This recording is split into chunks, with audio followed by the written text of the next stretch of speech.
said, we'd like to do this cooking class, we're going to do this cooking class, I said, we're going to do it here at the college because I just feel like it's just a small way to say thank you for your continued support of the program.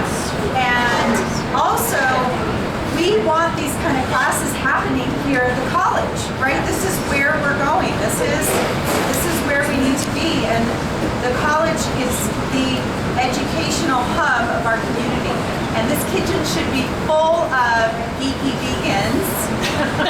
What do you call us, geeky? And whole food plant-based diet. So anyway, it's my honor to be able to help coordinate this and facilitate it for you. But I am nothing compared to your team that has pulled this together. And they have put together a beautiful cookbook. And we have copies for you. And we're asking if you'd like to leave a small donation for the copies because the college would like that reimbursement back on that. And so anyway, they have worked their fannies off and it's a beautiful evening. And did everybody get a raffle ticket? No. Okay, I'll finish those, but and then We saw the basket of who wins though going out. Yeah. I paid for that basket. everybody, there's an apron if you don't have one. And then the restrooms are out the door here if you need to use the restroom. And then we have first aid kit and a fire extinguisher. Did you tell them who you are? Yeah. Do you know that what she does here at the college? Does everyone know? Yes, she saves us space in your class. Okay, I'm gonna say goodbye and go be a mama. So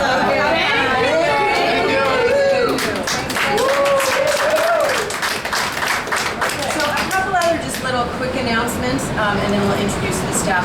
So we're going to be cooking, but we're going to demo first. We have 3 quick kind of demos that we're going to go over. And she mentioned the safety information where the fire extinguishers are, and there's a first aid kit. Hopefully we're not going to need any of that, however. We have 2 doctors in this room though, at least 2. So. Yeah, so that's reassuring. And when you're finished, we're going to try to help our assistant out by rinsing off. In the back over here, you'll see a place to dump the garbage off your plates or your pots and pans. Rinse them out, and then here she is, Randy. Hi. Our assistant, Randy.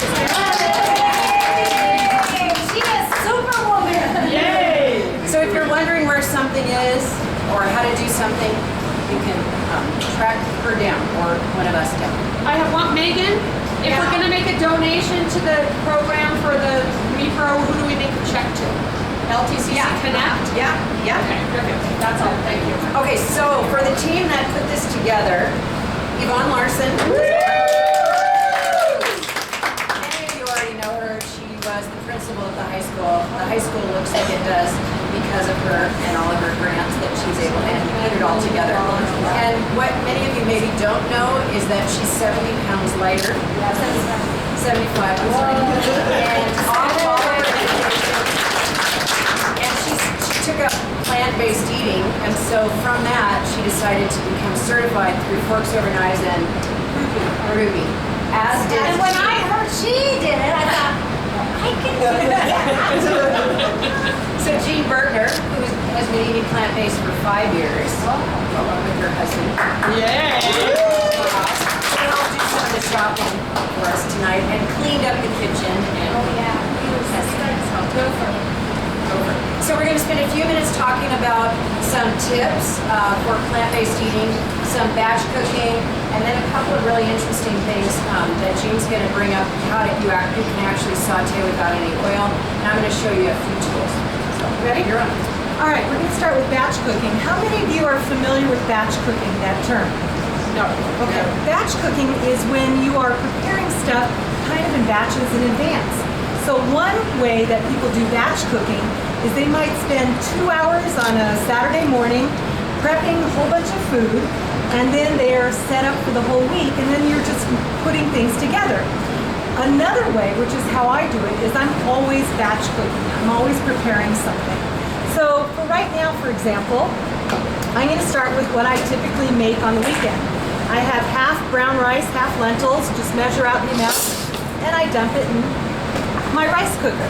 I take a pitcher of water, I pour it in, and I keep pouring and pouring, and then I get enough water so that the top goes to my first knuckle on my thumb. about this much water above. Close this off. Above the solids? Above the solids, that much water. I've used my kids' thumbs, I've used my husband's thumbs. It doesn't seem to matter, it all works. So I tested out. Whether you put 1 cup or 3 cups of Yeah, so however much you put in there, you just put that much more water to your first knuckle. And I'm batch cooking enough for the whole week. I can put it, half of it in the fridge, I can put it in the freezer. It freezes really well.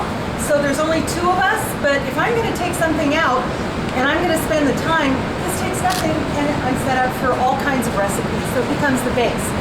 The next thing I'm gonna talk to you is also about a bunch of different kinds of tools. And by the way, batch cooking, you can do with sweet potatoes, put them in the oven. When I cut up an onion, I need a half an onion, I cut up 2 or 3, put them in a container, put them in the refrigerator. I think when I'm batch cooking, I'm chopping up vegetables for the whole week. I chop up red cabbage, celery, carrots, and then it's there for whatever I'm doing.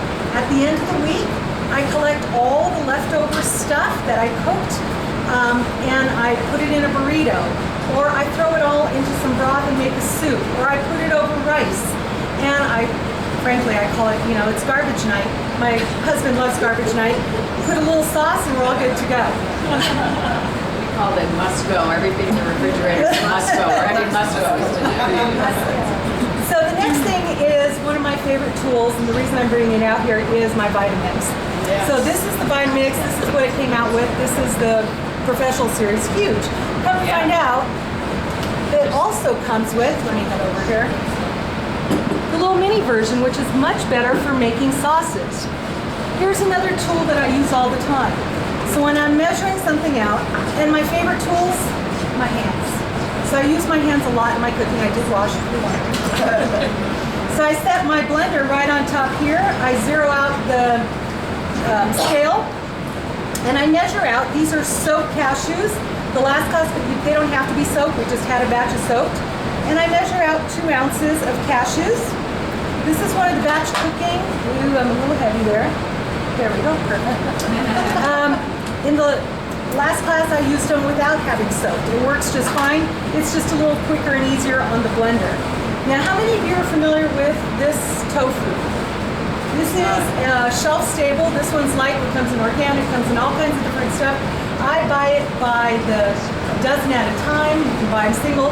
I use a place called Vitacost, and I'm able to get the products much cheaper and have them sent out and get exactly the tofu. But you can find this in various stores. Sometimes it's hard to find. So the next thing, I've got a bowl. So when I drain, that's what hands are for. Now, I know I make this every single week and there's 6 ingredients. I go, okay, I've got 1, and I've got my second one, and then how I continue measuring. How many ounces is the package of tofu? The recipe's in your packets. So about this much of, this one's garlic. You can use onion, garlic, whatever. That's good. Teaspoon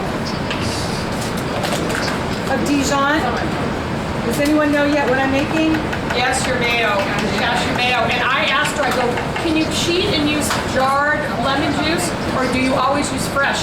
In capitals, she writes me back, always fresh. My other most important tool is a really sharp knife. And the reason you want to use a really sharp knife is that you're going to prevent accidents from happening. I have 2 favorite tools. One is my sharp knife. Here's another one. These are Kevlar gloves because I'm a klutz. And I drop things all the time. So if I'm doing something, especially, I was telling Greg, if I've got my grandkids around and I'm chopping, I'm wearing this in front of them. And then I'm also teaching them to use it. But right now I'm going to cut this in half. And another favorite tool. See people, you put this upside down. Squeeze the lemon juice. Wow. You don't know what to do with mine. I think I got all the ingredients in here. Let's see, 1, 2, 3, 4, 5. Oh, forgot 1, 6. I have to go through my 6 count. About the same amount of salt. That's it. Can you make it without you're going to use a substitute for tofu, you drain cannellini beans and rinse them well, and then you might have to add a little liquid to thin it out. Or you can just make cashew cream without tofu at all. I think it's Straight cashews. Yeah. That one This is her recipe. mayonnaise. That's her mayonnaise. Right. So the mayonnaise I batch cook, I make it every week. I put it in with garbanzos, I make chickpea salads, I put it all kinds of salad dressings. I add sriracha and honey and make a dip for the potato chips we're gonna make. Ranch dressing mixes in there with this tofu mix. I've put it on pasta and threw in some basil and tomatoes. This becomes not just a mayo, it's a creamy base, it's a creamy sauce for anything you do. You can also make it sweet and make a cashew cream out of this using the same ingredients but no mustard and no salt, and add in sugar or agave or some other sweetener. So we're gonna blend it up. We're gonna start slow. If you need a little help, we'll scraper here. Two ways you can do this. Push down, and this takes a couple minutes. One way is to use a spatula.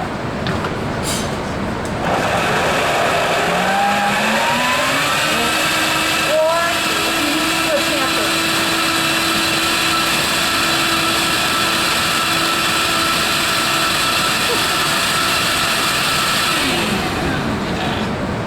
And my mayo is done.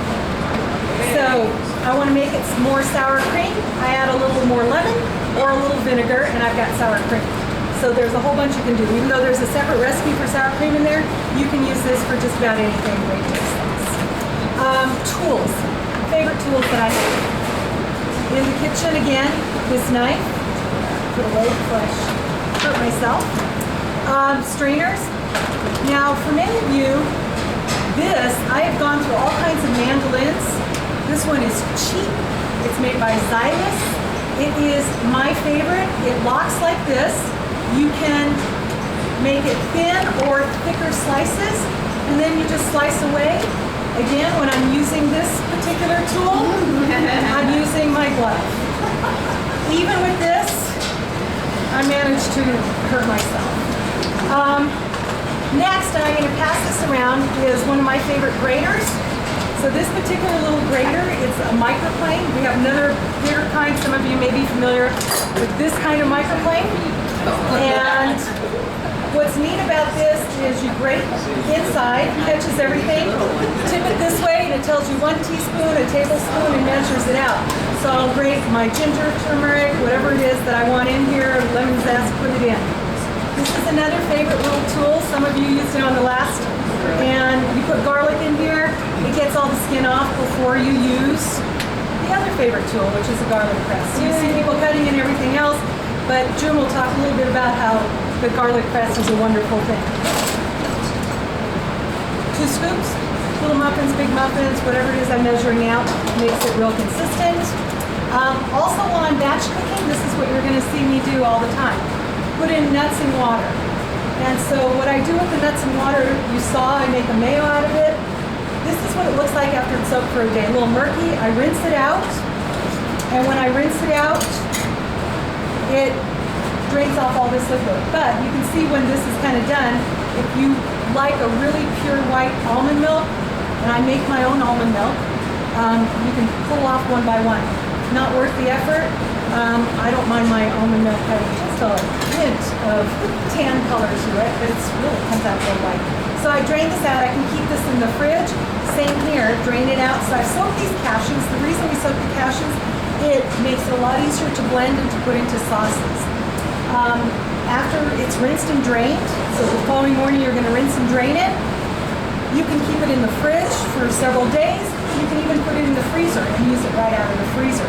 So again, another way we're batch cooking and preparing for the week. Takes seconds. So whenever I'm preparing a meal, I'm also doing extra stuff. Whatever I'm doing, I double it, even though there's 2 of us in it. After I drain off the almond milk, I use a nut bag. It makes a huge difference if those of you who like to make your own milk. And, oh, here, pass this around so you can see it. The other one is a little zester, and I think I covered all the tools. Good job. So these are my favorite. And the way I know they're my favorite is I've been putting in here what I've used the last 2 weeks. All the time. Oh, yeah. The, so questions on any of this? Oh, one other thing, too, for sweeteners, and out in our room, you're gonna see a display of different kinds of oats, different kinds of sweeteners. I make my own wholesome sweeteners if you're trying to go away from it, which is high-speed making date paste. I batch cook this, and dates and water, date paste, and you cook the dates for 10 minutes, save the water, grind up the dates in a Vitamix, and add a little bit of water, and this paste can be used in cookies and all kinds of sweeteners. So if you're trying to wean away your family from traditional processed kind of sugars. June? I have one question. Yes. Your little tiny zester, because I always like cut my thumb off on the zester. Save, that's why, yeah. Is that? It's coming around. Okay. Where did you get that? I got it, to be honest, I got it in a little tiny cooking store in wine country. What did you call it? You call it a... It's a little mini zester. Yeah, and I have, it's S4, it says on it, but it's a really cool tool. Okay, she's on. Well, I didn't bring all the tools that Yvonne did, but I did bring something that I found really handy. It's kind of a new tool to me. It's called an Instant Pot. It's billed as a pressure cooker, but it also does slow cooking, steaming. It will make soups, cooks your beans for you, makes yogurt. It's a rice cooker. So I got rid of like 4 appliances when I bought this. And I make, about every week I make yogurt.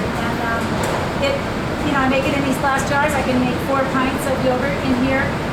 And you can just let I buy a culture like 1 time every 6 months. Pardon? Soy yogurt. Soy yogurt. Why do you make it instead of just buy it? Because it doesn't have any chemicals in it. It doesn't have any sweetener in it. I don't like the sweet yogurt. And it doesn't have any like pectin or whatever they use, guar gum or whatever to thicken it. It thickens on its own. Just with the culture, with the probiotics that are put in there. So I find that I really like to make my own yogurt. I don't like purchase. The other thing I made this morning was I soaked some garbanzos last night. I mean, you can buy, a huge thing of garbanzos for $1, and you can. I bet I have 5 of these pint jars that I cooked, and it only took 20 minutes. And they don't have, you don't have to worry about the BPA and the can liners. You don't have to worry about the salt. They come out, they're beautiful. You have a whole quart of aquafaba. How long do they last in the refrigerator? They'll last probably a week in the fridge, but I'll freeze half of them. Yeah, they'll freeze fine. So anyway, that's just a little, if you're interested, I brought the instructions up. Oh, there they are, down here. It's a tool that I really like, and I'm still learning how to, use all the different. And what's it called again? It's called Instant Pot. Instant Pot, and it has settings, and you don't have to program this. It's right around $100. Yeah, right around $100. You're not going to burn it. That's big. You just press the rice button and it cooks the rice. So, Where'd you get that? online, Amazon, yeah. The other thing I want to show you is how to saute without oil. This is something that, we're all trying to do without is the oil. And one of the hardest things to do is saute without oil. Every recipe that you saute with starts with oil, right? So we're going to learn how to do it without oil.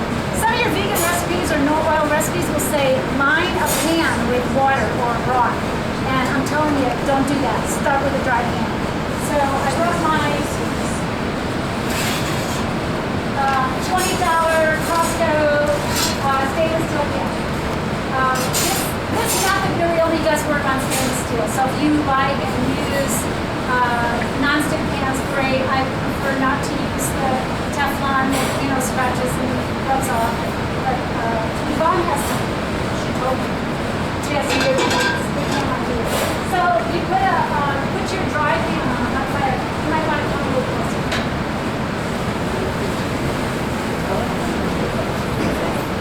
Hey. That's okay. Thank you, Margot. So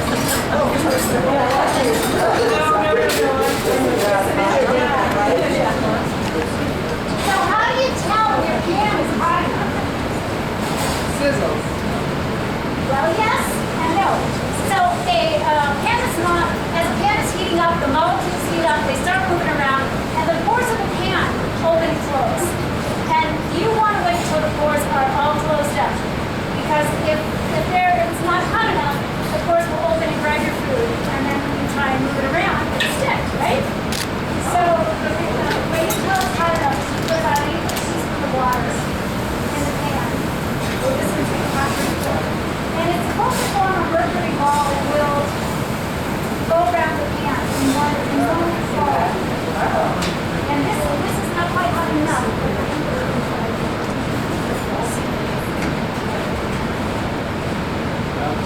So you just keep testing it about every 15 or 20 seconds. Oh, there it is. Isn't that ball? That's goes around there. That's what you want. One big ball.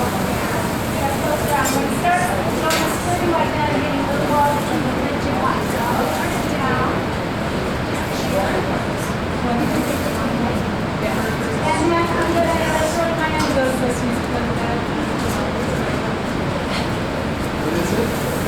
I'm just going to saute some onions and show you how they don't stick. So part of the reason these oils is so you get that caramelized, brown, and but you know what? You can do that without oil too. You just keep stirring your onions, let them cook, stir them a little bit, let them cook, and when they get to that point of caramelization, and your pan has some caramelization on it, then you can do fillets with broth or juice or water, wine, whatever you want. But you notice the recipe, how they're not sticky? Yeah, they're not sticking. And I'll cook them until they're translucent and starting to turn a little brown and get caramelized. And then I'll take them out and you guys can look at them. And I also use what she was talking about, the tea ball pans, because, and the tea ball has a red dot in it, and when that tea goes away, that's when the temperature is perfect. So it tells it to you. I like that. But I bet it was more than $20 on. This is a Costco perfect pan, $20. And it's not a lid. But I use both. I use that. Yeah. And what's the name of the non-stick pan you like? The T-Fall, T-F-A-L. But then you said something about green pans or... But June likes, you mentioned the green pans. I like the T-Fall. So we each have our own little pans that I like. What are the green pans? They're called green pans, yeah. But the T-Fall with the red thing. But Yeah, so you can have that. Like they're trying to get this little brown, but they're not sticking. I don't know. Both green pans.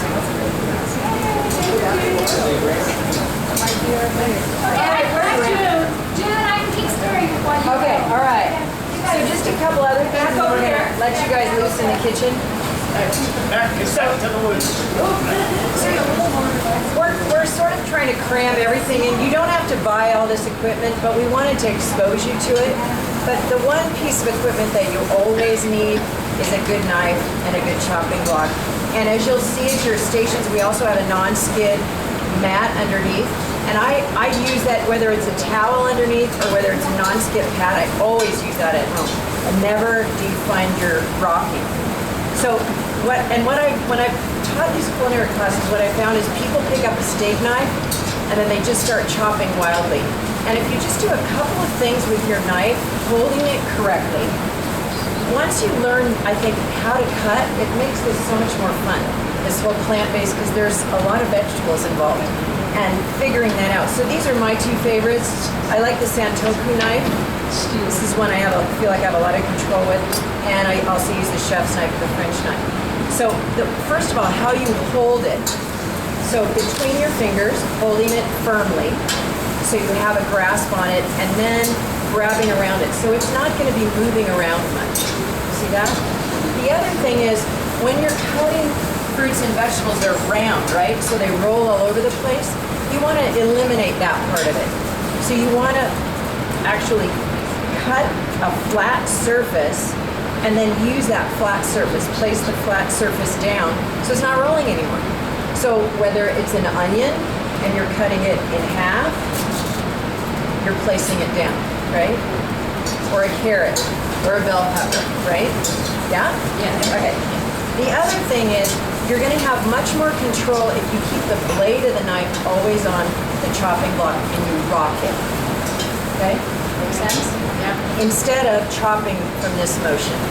So, and I like to use the full length of the blade as much as I can instead of just chopping down, slicing through it. Okay? And then you've probably heard this before, but this is key. Putting your fingers underneath and holding the vegetable with your fingers so your knuckles are what is first exposed. Does that make sense? So you kind of See that? the hand. No. That would be. But look at how high your knuckles are, see? So you're not chopping your knuckles, right? And you're keeping it down here. If you do this and you're loyal to it and that finger doesn't migrate out, you won't cut yourself. So you're gonna rock, you're gonna use the full length of the blade, and then you can actually do really fine movements by holding the knife blade right against your finger. Okay, so if you want to do teeny, tiny little pieces, don't be afraid of getting close in there as long as you have those fingers protected. Okay? Yeah. Jean, may I move your pot? Jean? Sure. She's moving her pot. Just move this away. Okay, a couple other things that I want to mention, a couple other tools. So it's interesting, but Yvonne and I have pretty much the same garlic press. Now I know a lot of chefs just want to use a knife and the side of a knife.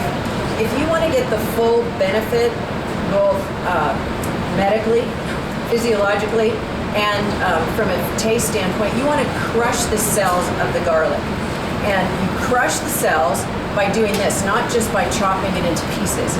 And here's a trick that actually I've just in the last 5 years learned, that when you crush the cells, you want to set it aside and leave it because it chemically reacts before you actually use it in a recipe.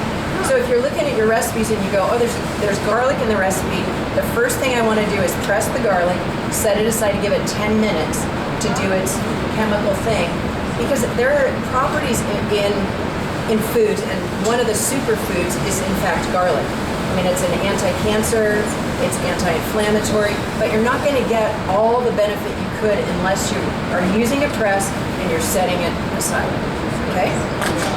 So then just a couple other things that I think are really helpful for zipping up the flavor when you're cooking plant-based, and that is to use the zest from citrus. So whether it's lime, lemon, orange, mandarin, whatever it is, it zips up the flavor of a salad dressing, of a soup, of a hummus, or even we had talked about this in class, even if you buy the homemade or not homemade soy yogurt, and you just add a little bit of this, it awakens a flavor that's amazing. So what do you just basically hold the fruit or vegetable, whatever you happen to be zesting, and you run it across the surface while you're watching it, and you're making sure that you're only getting the orange color or the yellow or the green, right? You don't want to get the white because That's the harder way. it's bitter. Yeah. So see, we're just basically moving it, continuing to move it, and now we have quite a lot of zest there, and an awesome flavor that goes with it. So, and another tool, this is just kind of a fun one, that gives you bigger sort of zests, little strands really, is to just take this and run it across. Because one of the people that are doing the dessert, the baklava, you'll want to know about this. And then it turns it into nice little strands. So.